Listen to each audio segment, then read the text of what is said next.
Yeah.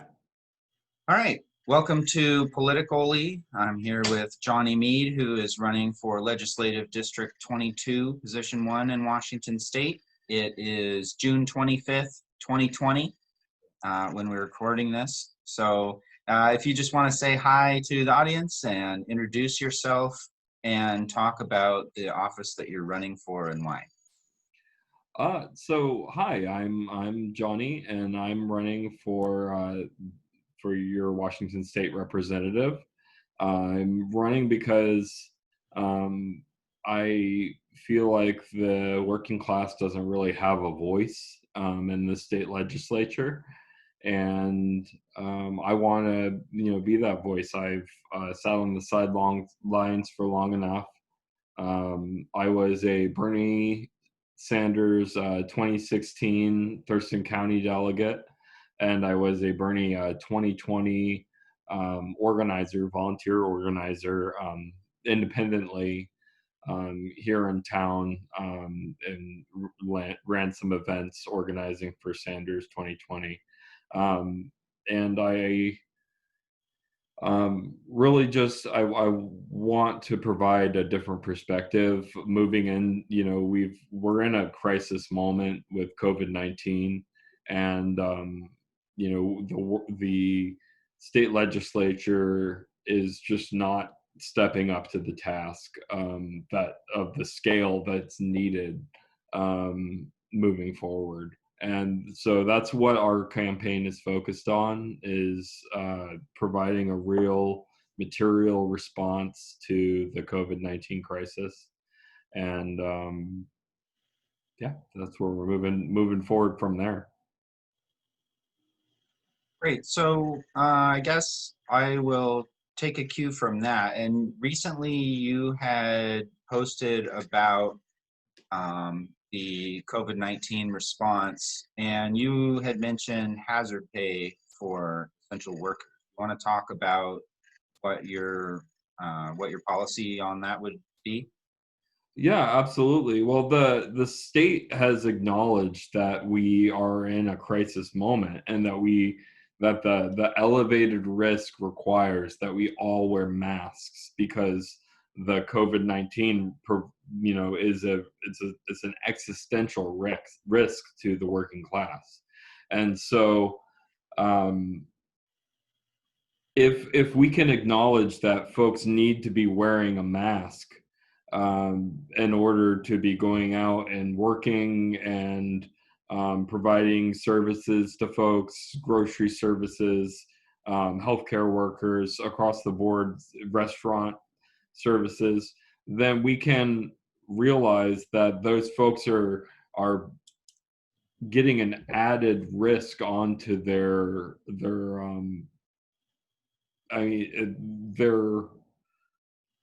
life. I mean, as a worker myself, as somebody who is an essential worker who's going out there every day, I am seeing that increased risk, and I think that the people of Washington State deserve protections. If we are going to force the economy open, then we can provide hazard pay to the people that are going to be directly impacted by those decisions.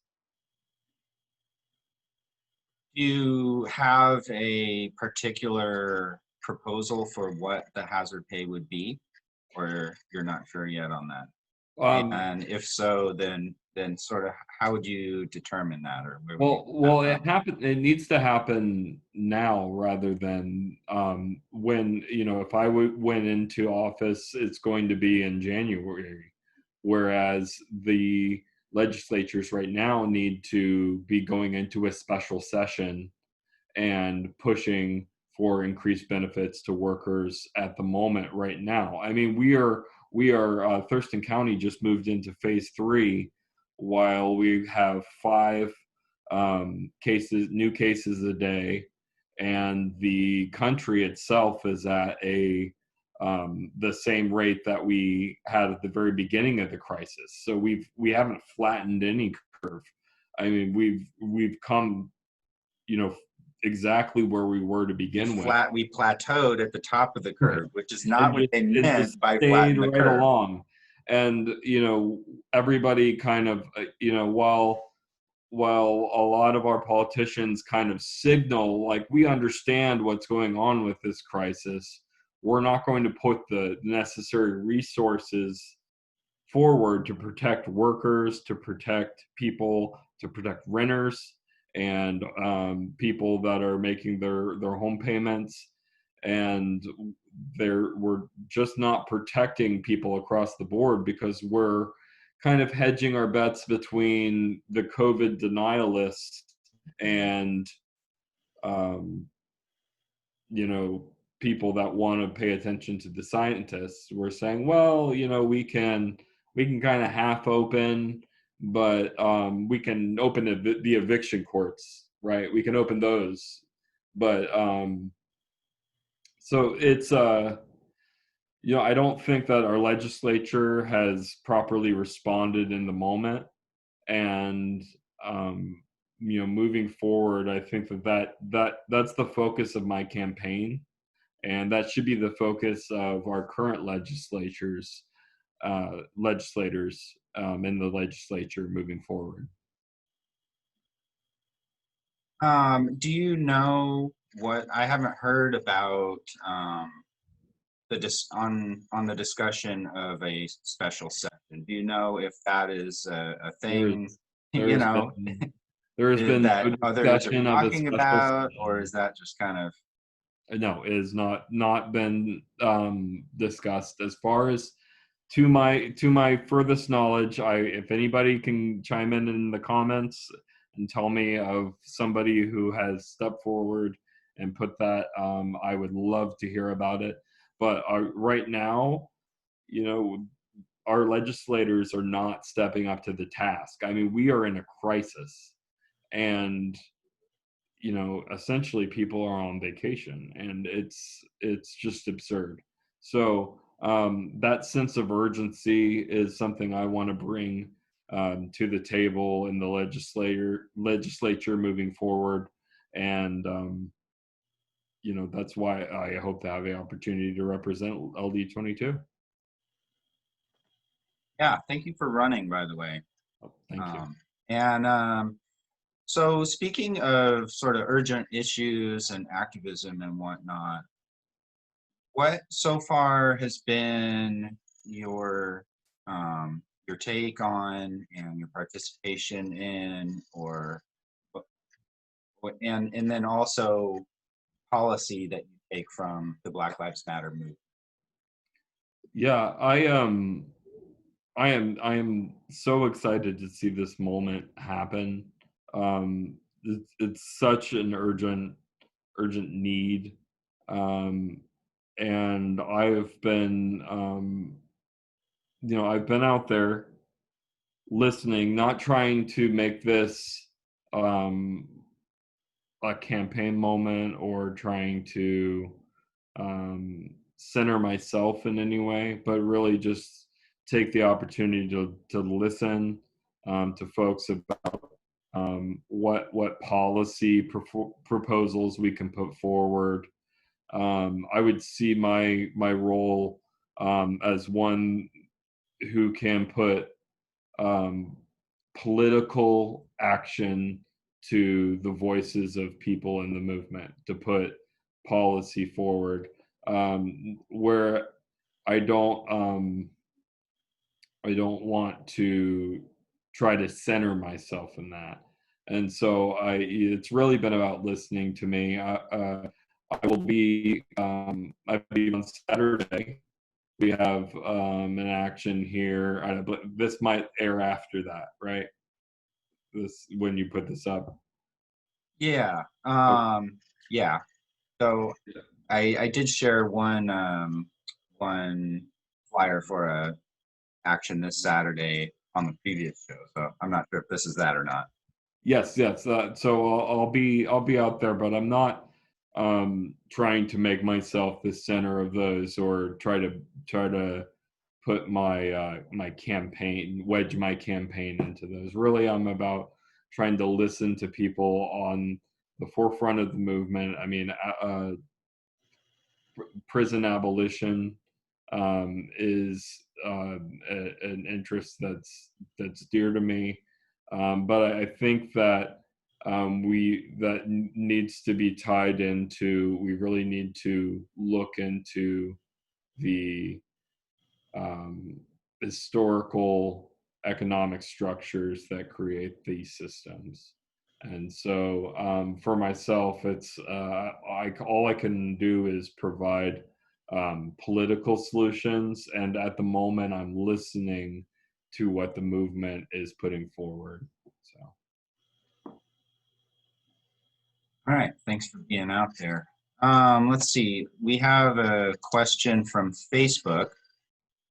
Let's see, Made in Mischief comments or asks, I'm excited to hear what experiences led him to socialism and ideas he has for more community organizing. Well, for socialism, I mean, for me, what led me to socialism is really just my experience of being a worker. I mean, I've done every kind of retail job imaginable. I'm just a working class father.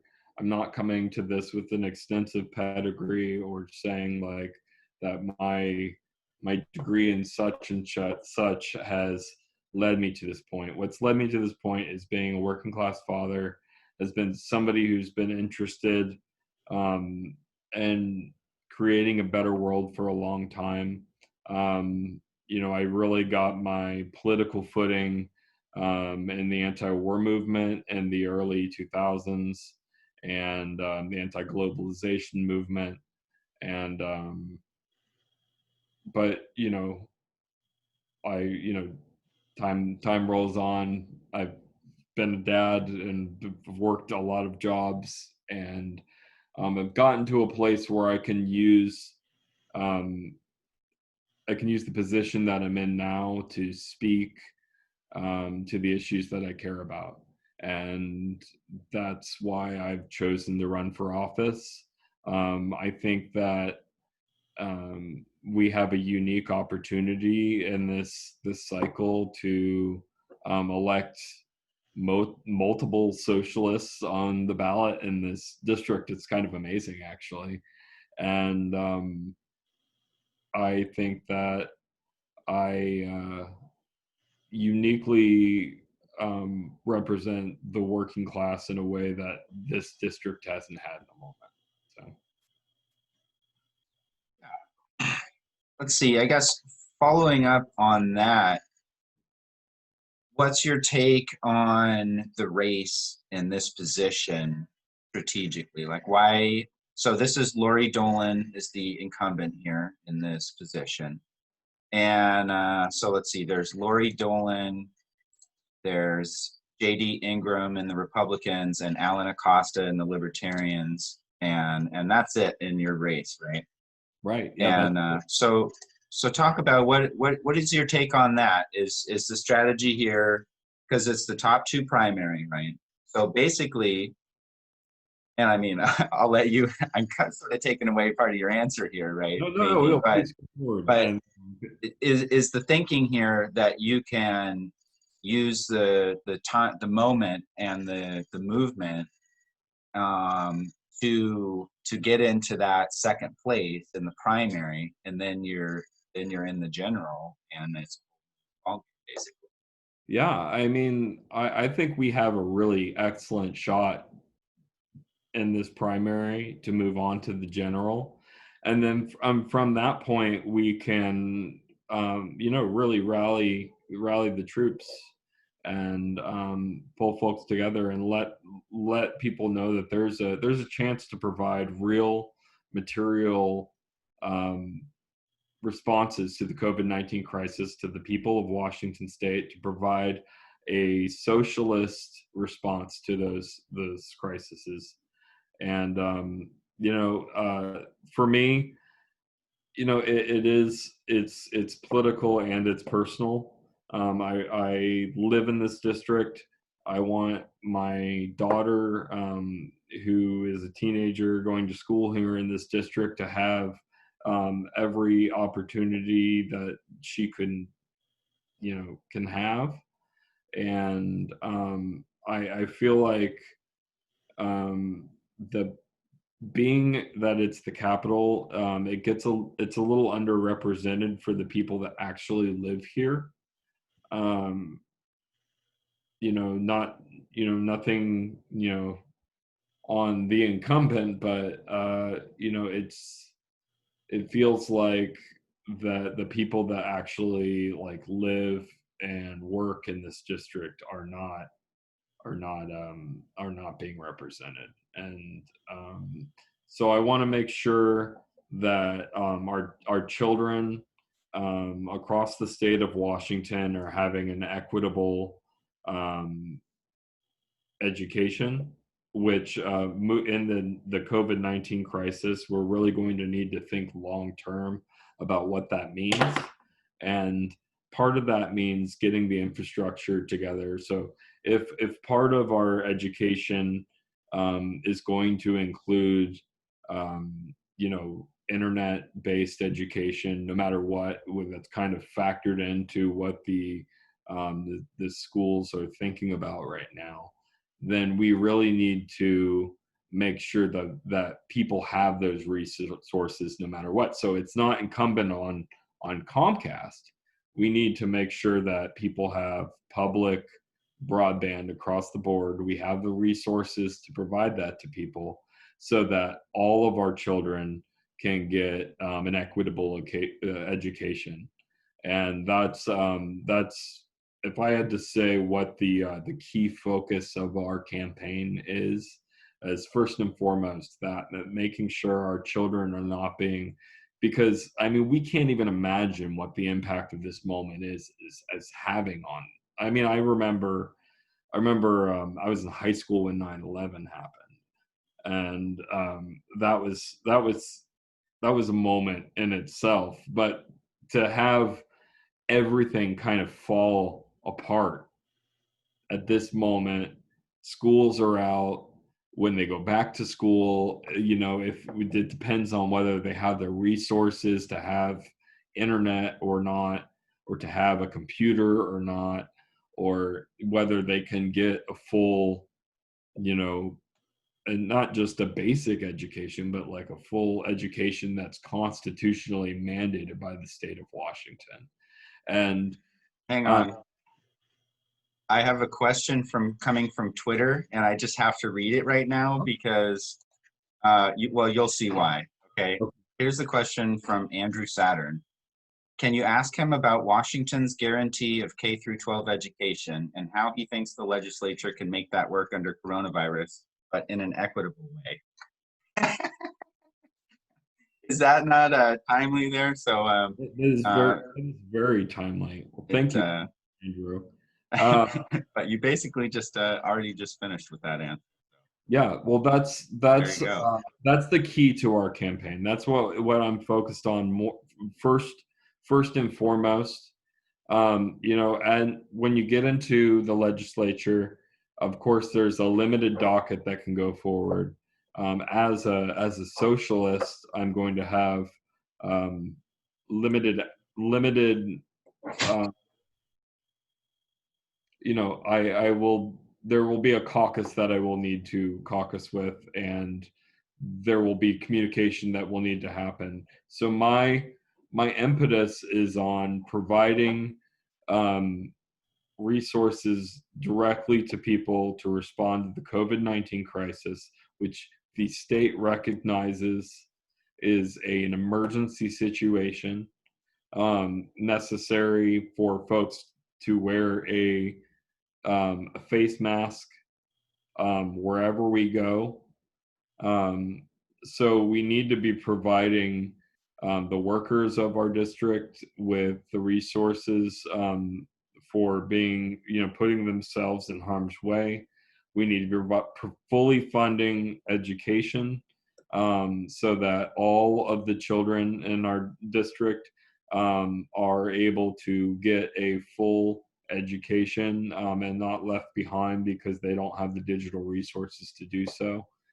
and we need to be thinking outside the box as far as how we can provide um, funding for what we need to do here in Washington, because we have a regressive taxation system, and we um, put the impetus on workers and a regressive sales tax structure rather than trying to come up with long-term permanent funding solutions for the problems that we have as a state.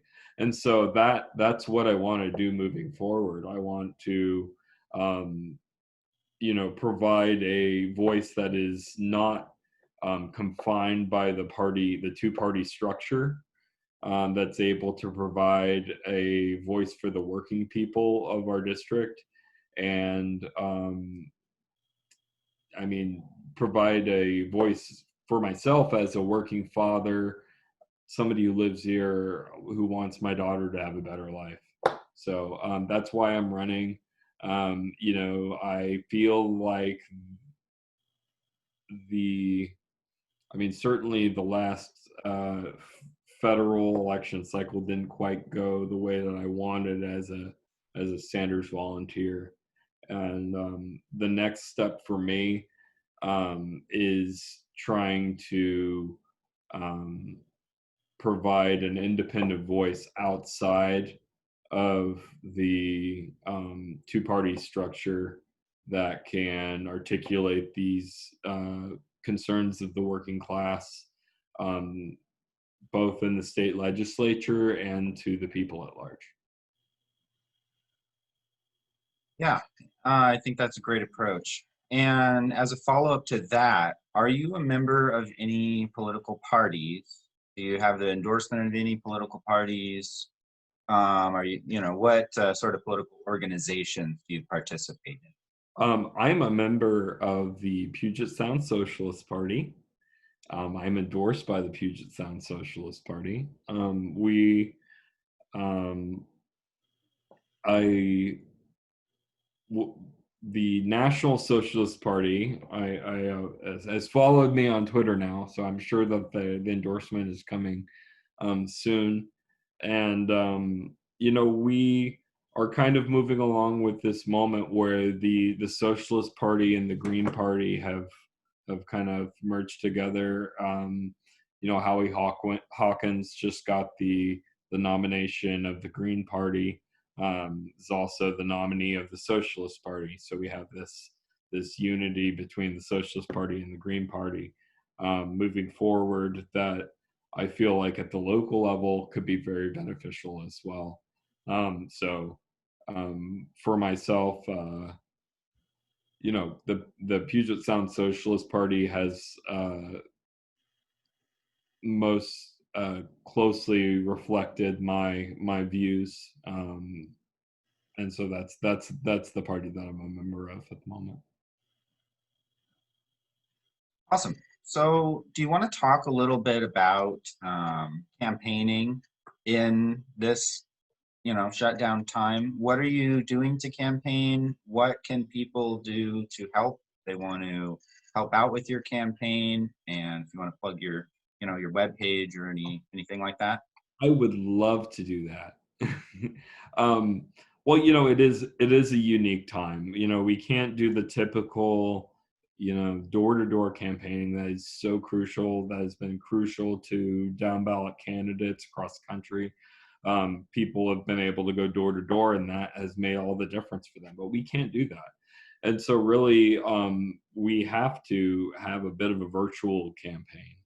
And which is all good enough. Everything is kind of virtual in this moment, but really we need folks to sign up. We've got a Discord that you can sign up if you go to Jonny for Wa. That's FORWA.com. You can sign up on there. If you go to the Puget Sound Socialist Party, you can sign up to be a member of the Puget Sound Socialist Party as well. And we are working on different projects across the board. But if you visit our website, we have a Discord. We're working on several different organization efforts. We have a phone bank. And we'd really love to have as many people as possible sign up to have a truly socialist campaign for LD22. I mean, this is a unique moment that we can organize around these issues and have a voice outside of the two-party system. And I'm excited for each and every one of you to join. And we also have a meme creator. So if you would like to endorse our campaign, if you go to Jonny.com, or Jonny, that's my Biden moment.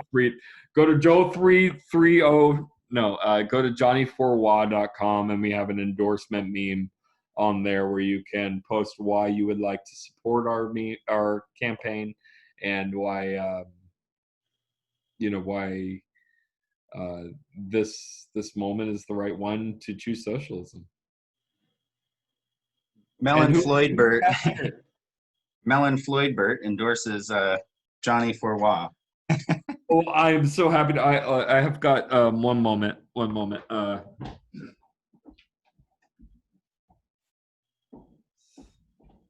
You've got a large lad. This is Carl, and Carl, he half endorses Jonny4wa. He might bite me because I picked him up from his nap, but fair enough. Okay, now he endorses. We'll give him treats, and he'll endorse later. Excellent. But yeah, so summing up, I'd really, if what I've been talking about is interesting to you here, if you were interested in the Sanders campaign, if you are in other socialist campaigns, this moment, it doesn't matter, if you consider yourself a socialist or not. This is a moment where you can make a difference in the material lives of the people in your community. And I promise to support my fellow working people, and I ask for your vote, and I ask for your support, and I appreciate this opportunity to come on here and talk to you, Stuart, and to your listeners about my campaign. Yeah, thanks so much for coming on. Hopefully we can continue with a round 2 after the primary here. Oh, I would be so happy to do that. Win or lose. Yeah. But hopefully either way, I'm going to be a thorn in the craw of the folks around here for a while. So we're going to win.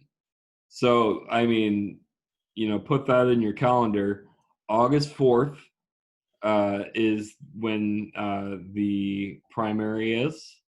Put that in your calendar and vote for Jonny Meade for position 1 for LD20. Right. Thanks so much for coming on, and have a good night. Yeah, I really appreciate this opportunity, Stuart. Thank you, and you take care. Okay.